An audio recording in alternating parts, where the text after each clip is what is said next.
Okay, today in class we were talking about comparing functions. How can we compare functions that are written as equations with functions that may be given to us as tables, and sometimes we'll even have functions represented with graphs. Okay, but either way, if we're comparing functions, one thing that we can do to compare them is to, for instance, if I have a table and an equation, why don't we take the information in this table and write an equation, so that way we can compare the equations or use the equations to solve the problems.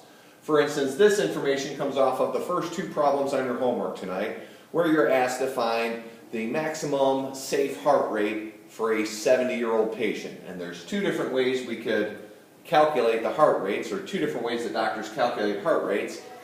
One method says you subtract their age from 220, and the other method was represented by a table.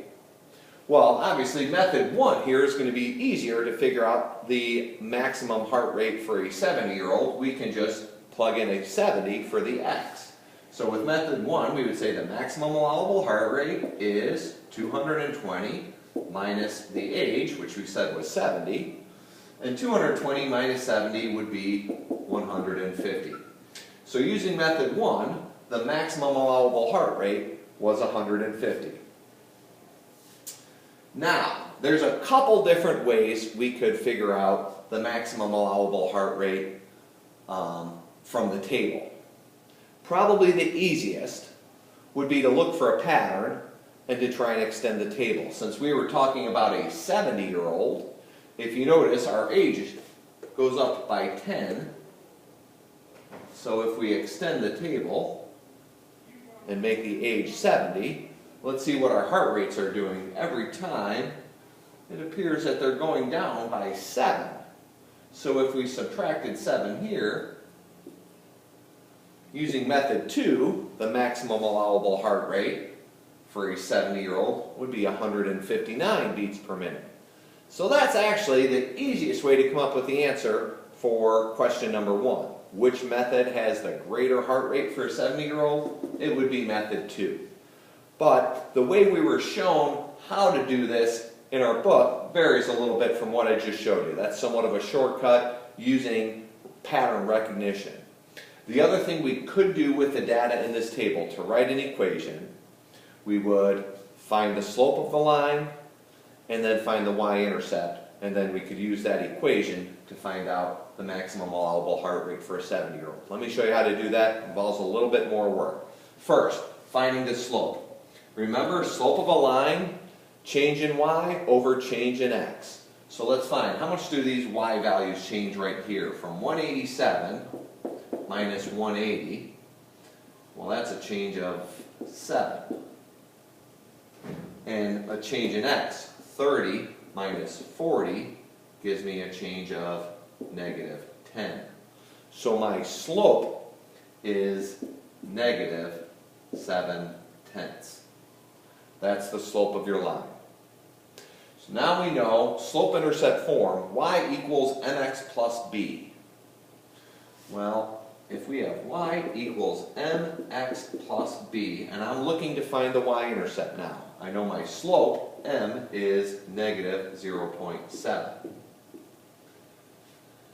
I can plug in any of these ordered pairs for x's and y's. Let's go in the middle of the graph here. We'll plug in a 180 for the y, and I'll plug in a 40 for the x, because when y was 180, x was 40. When y is 180, x is 40.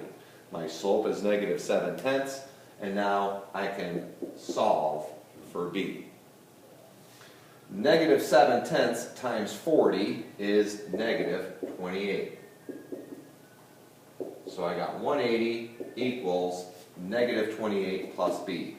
If I add 28 to both sides, I get 208 equals b.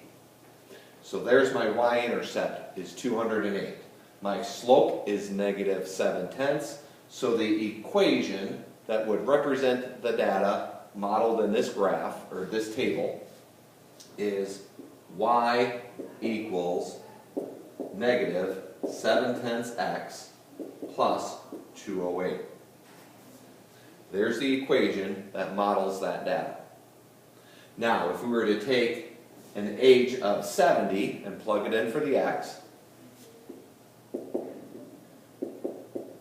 negative 7/10 times 70 plus 208. Negative 7/10 times 70 is negative 49. And if I add a negative 49 to 208, I get 159. Obviously, it was much easier to find it by just extending the table. But here I wanted to make sure you understood when you're given a table, you can use the information in the table to find the slope of the line. Use the slope and one of your ordered pairs to find your y-intercept. Once you have the equation, you can find the maximum allowable heart rate in this case for any age.